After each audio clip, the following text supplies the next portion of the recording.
વ્યારા તાલુકાના ખોડ તળાવ ગામે કૃષિ મંત્રીએ પાક નુકસાનીનું નિરીક્ષણ કર્યું।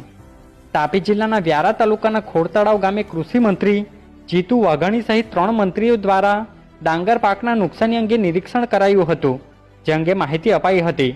જો કે અંધારામાં નિરીક્ષણ કરવામાં આવતા અનેક તર્ક વિતર્ક સર્જાયા હતા। માનનીય મુખ્યમંત્રી ભૂપેન્દ્રભાઈના દિશા નિર્દેશ પ્રમાણે હું માનનીય નરેશભાઈ અને રમેશભાઈ કટારા અમારા સાથી મંત્રીશ્રીઓ સાથે અહીંયા ખોડ તળાવ વ્યારા તાલુકા તાપી આદિવાસી વિસ્તારની અંદર જે પ્રકારે કમોસમી વરસાદ જવલ્લે થતો હોય છે એવું અહીંના ખેડૂતોએ પણ કહ્યું, આપે પણ સાંભળ્યું। 70 વર્ષના વડીલને પણ ખબર નથી કે આ પ્રકારનો કમોસમી વરસાદ કોઈ માવઠું નથી, માવઠું ક્ષણિક હોય।